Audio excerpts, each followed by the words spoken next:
Ada satu hal yang paling pasti di dunia ini, yaitu hari kiamat. Kiamat besar atau kiamat kubro. Kita semua yang hidup sekarang, termasuk pada orang-orang akhir zaman, bisa iya atau bisa juga tidak. Kita yang sekarang hidup ini akan mengalami hari di mana bumi akan mengalami kerusakan terparah, yaitu kiamat besar.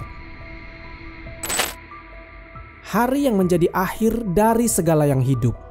Hari yang paling menakutkan sepanjang sejarah manusia. Pada hari itu terjadi kerusakan menyeluruh pada bumi dan alam semesta. Maka bila misalnya ada orang-orang yang berhasil tinggal dan hidup di planet Mars pada saat itu, mereka juga akan musnah. Kiamat tak hanya diyakini oleh orang-orang yang beragama. Ilmuwan-ilmuwan dari golongan ateis pun meyakini bahwa suatu hari nanti bumi dan seluruh alam semesta akan hancur berkeping-keping.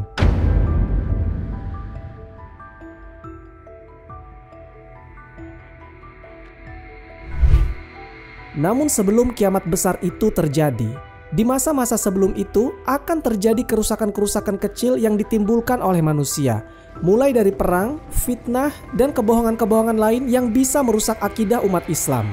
Dikatakan seluruh daerah di muka bumi akan mengalami hal seperti itu. Hanya ada 4 lokasi atau 4 negeri saja yang terbebas dari semua itu. Dan di sini kita akan membahas tentang 4 negeri teraman yang direkomendasikan Rasulullah SAW untuk dihuni pada akhir zaman. Dan negeri teraman dari kiamat menurut versi Sains.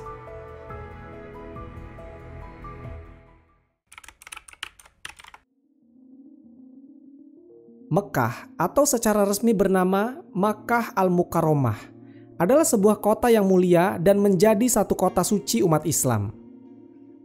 Tempat lahirnya Nabi Muhammad SAW ini memiliki luas 1.200 km persegi. Dengan populasi terakhir yang tercatat pada tahun 2023, penduduknya berjumlah 2.150.000 jiwa. Mekah menjadi sebuah kota tersibuk, karena jutaan orang dari seluruh dunia selalu mengunjungi tempat ini setiap waktunya, baik dalam momen umroh ataupun haji. Kota ini menjadi salah satu kota yang direkomendasikan Rasulullah SAW sebagai tempat teraman ketika dunia diambang kiamat. Sebagaimana dengan sabda Nabi SAW, tiada suatu negeri pun melainkan akan diinjak oleh Dajjal, kecuali hanya Mekah dan Madinah yang tidak. Tiada suatu lorong pun dari lorong-lorong Mekah dan Madinah itu, melainkan di situ ada para malaikat yang berbaris rapat untuk melindunginya. Kemudian Dajjal itu turunlah di suatu tanah yang berpasir. Lalu kota Madinah bergoncanglah sebanyak 3 goncangan. Dan dari goncangan-goncangan itu, Allah Subhanahu wa Ta'ala akan mengeluarkan setiap orang kafir dan munafik. Hadis riwayat Muslim.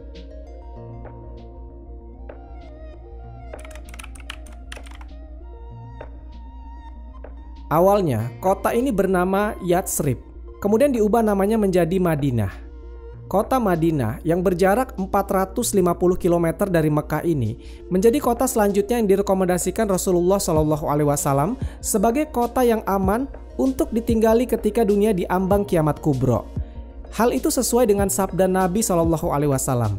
Sesungguhnya, iman akan kembali ke kota Madinah, sebagaimana ular kembali ke lubang atau sarangnya. Hadis riwayat Bukhari dan Muslim. Di setiap tembok atau batas kota Madinah ada malaikat. Kota Madinah tidak akan bisa dimasuki oleh penyakit taun, tidak pula Dajjal. Hadis riwayat Bukhari dan Muslim.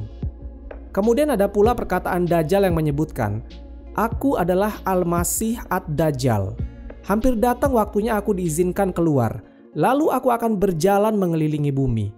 Tidak ada satu kampung pun yang tidak kusinggahi dalam waktu 40 malam, kecuali Mekah dan Taibah. Karena keduanya diharamkan atasku. Setiap kali aku berusaha untuk memasuki salah satu dari keduanya, aku dihadang oleh malaikat dengan pedang terhunus untuk mengusirku menjauhi kedua kota itu. Setiap celah kota itu akan dijaga oleh para malaikat."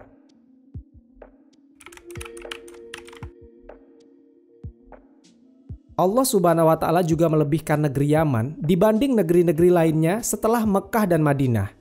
Negeri Yaman ini mendapat julukan dari Allah Subhanahu wa Ta'ala dengan sebutan Baldatun Thayyibatun wa Rabbun Ghafur, yang artinya negeri yang aman dan senantiasa mendapat ampunan Rabb-nya. Selain itu, Nabi Muhammad SAW juga merekomendasikan negeri ini dihuni di akhir zaman. pada akhir zaman nanti umat Islam pada akhirnya akan menjadi pasukan perang. Hal ini telah disabdakan Nabi Muhammad SAW dari Abdullah bin Hawalah.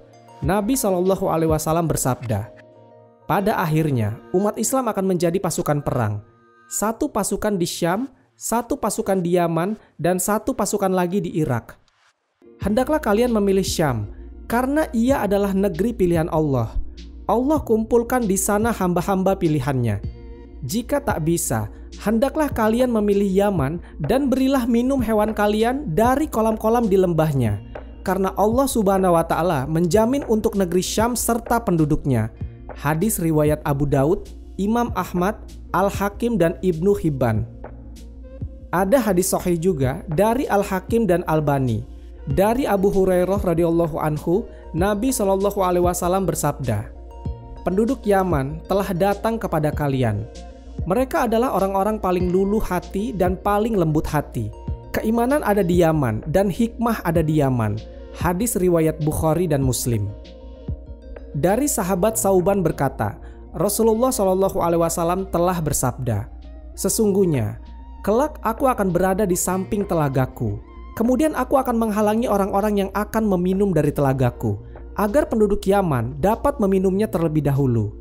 Aku memukul dengan tongkatku, sehingga air telaga tersebut mengalir untuk mereka. Hadis riwayat Muslim. Dari Ibnu Umar, beliau menyebutkan, Nabi SAW pernah berdoa, Ya Allah, berkatilah kami pada Syam dan pada Yaman. Hadis riwayat Bukhari. Lantas, adakah doa yang lebih mustajab dibanding doa Nabi? Nabi Muhammad SAW bahkan pernah memuji kota ini dalam sabdanya, sesungguhnya, aku benar-benar mencium harumnya karunia Tuhan yang maha pemurah dari Yaman. Berapa banyak mata air kemurahan dan hikmah yang terpancar dari sana.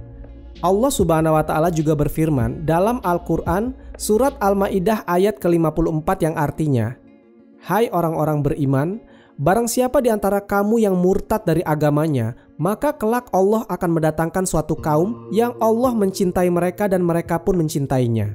Yang bersikap lemah lembut terhadap orang yang mukmin, yang bersikap keras terhadap orang-orang kafir, yang berjihad di jalan Allah Subhanahu wa Ta'ala, dan yang tidak takut kepada celaan orang yang suka mencela. Itulah karunia Allah, diberikan kepadanya kepada siapa yang dikehendakinya, dan Allah maha luas pemberiannya, lagi maha mengetahui. Al-Quran Surat Al-Ma'idah ayat ke-54. Pendapat dari ahli tafsir, sebagian menyatakan bahwa kaum yang disebutkan di atas adalah kaum Ansor. Namun pendapat yang lebih kuat mengenai identitas kaum yang disinggung dalam ayat di atas, sebagaimana dijelaskan oleh Imam Al-Qurtubi dalam tafsirnya, adalah penduduk negeri Yaman. Kaumnya sahabat Abu Musa Al-Asy'ari radhiyallahu anhu. Turunnya ayat ini, kata Imam Al-Qurtubi, berkenaan dengan kabilah yang bernama Al-Asy'ari. Dalam riwayat disebutkan, setelah ayat ini turun, beberapa rombongan kapal dari kabilah Al-Asy'ari dan kabilah-kabilah lainnya dari negeri Yaman datang melalui jalur laut. Mereka adalah kaum muslimin yang tertindas di negerinya pada masa Rasulullah SAW masih hidup. Merekalah yang berjasa dalam penaklukan negeri Irak melalui perang Al-Qadisiyah pada masa kekhalifahan Umar radhiyallahu anhu.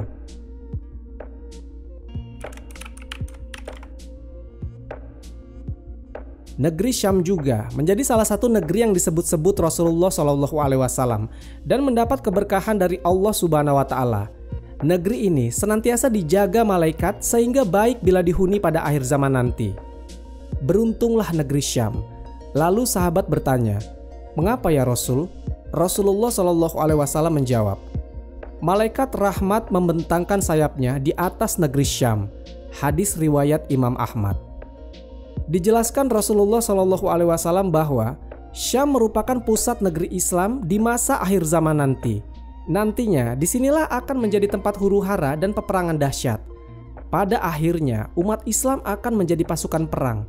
Satu pasukan di Syam, satu pasukan di Yaman, dan satu pasukan lagi di Irak. Ibnu Hawalah bertanya, "Wahai Rasulullah, pilihkan untukku jika aku mengalaminya."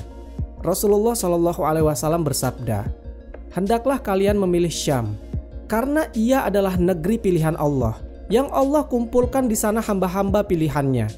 Jika tak bisa, hendaklah kalian memilih Yaman, dan berilah minum hewan kalian dari kolam-kolam di lembahnya, karena Allah menjamin untukku negeri Syam dan penduduknya. Hadis riwayat Imam Ahmad. Al-Masih Ad-Dajjal akan datang dari arah timur. Ia menuju Madinah hingga berada di balik Uhud. Ia disambut oleh malaikat. Maka malaikat membelokkan arahnya ke Syam. Di sana ia akan dibinasakan. Hadis riwayat Imam Ahmad. Saat ini negeri Syam merujuk ke sejumlah tempat di Timur Tengah seperti Libanon, Palestina, dan Suriah.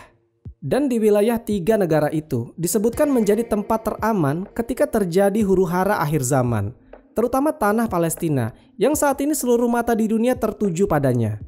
Palestina memang istimewa bagi umat Islam. Di sana terdapat Masjid Al-Aqsa, masjid tertua di dunia setelah Masjidil Haram. Masjid yang pertama kali dibangun Nabi Adam selama 40 tahun setelah beliau membangun Masjidil Haram.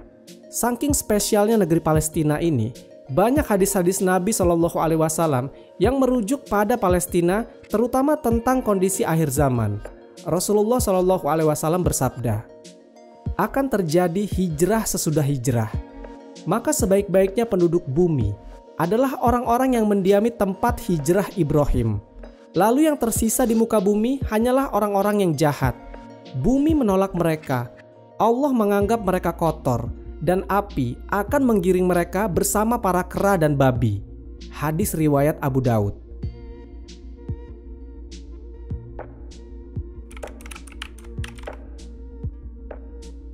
Beberapa ilmuwan menanggapi tentang masalah huru-hara kiamat ini. Namun mereka memandang dari sudut keamanan akan bencana alam yang terjadi.